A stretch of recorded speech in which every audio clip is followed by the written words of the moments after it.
ನಮಸ್ಕಾರ. ನಮ್ಮ experiment brother 1014 ಚಾನಲಿಗೆ ನಾ ಇವತ್ತು ನಿಮಗೆಲ್ಲ ಹಲಸಿನ ಹಣ್ಣಿಂದ ಹೆಸರು ಹೆಂಗೆ ಬಂತು ಅನ್ನೋದು ಹೇಳ್ತೀನಿ ನೋಡ್ರಿ.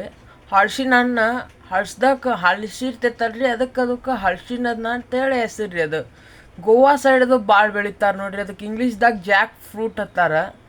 ಅದು ಎಲ್ಲ ಹಳಸ್ದಕ್ರ ಭಾಳ ಇದು ರುಚಿ ರೀ. ಅದು ಸ್ವಾದ ಭಾಳ ಅವಾಗೇ ಭಾಳ ಸ್ವಾದ ರೀ ಅದು ಹಳ್ಸ್ದಕ್ರ. ನೀವು ಅದು ಹಲಸಿಕಾಯಿ ತಿಂದು ನೋಡ್ರಿ, ಹಸಿಕಾಯಿ ತಿಂದ್ರೆ ಏನೂ ಸ್ವಾದ ಬರೋದಿಲ್ಲ ರೀ. ಯಾವಾಗ ಹಲಸಿ ವಾಸನೆ ಬರ್ತಿರ್ತೈತಲ್ರಿ ಅವಾಗೇ ಅದು ಸ್ವಾದ. ಹಳ್ಸ್ದಕ್ರೆ ಹಂಗೆ ವಾಸನೆ ಬರ್ತಿರ್ತೈತೆ ರೀ.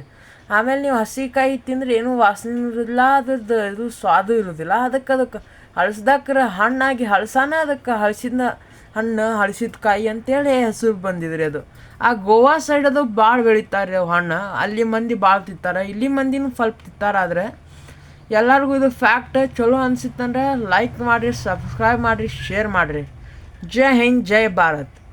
ಮತ್ತು ಸುಮ್ಮಂದಿನಿ ನಿಂದಿರಿ ಒಮ್ಮೆ ಸ್ವಲ್ಪ ಸುಮ್ಮಂದಿನಿ. ಅದ್ರ ಹೆಸರು ನನಗೂ ಗೊತ್ತಿಲ್ಲ, ನಾ ತಮಾಷೆಕ್ಕಾಗಿ ಮಾಡಿದ್ದು. ಎಲ್ಲರೂ ಸಬ್ಸ್ಕ್ರೈಬ್ ಮಾಡಿರಿ, ಶೇರ್ ಮಾಡಿರಿ, ಲೈಕ್ ಮಾಡಿರಿ. ಕಾಮಿಡಿ ಚಲೋ ಅನ್ಸಿತ್ತಂದ್ರೆ ಜೈ ಹಿಂದ್, ಜೈ ಭಾರತ್.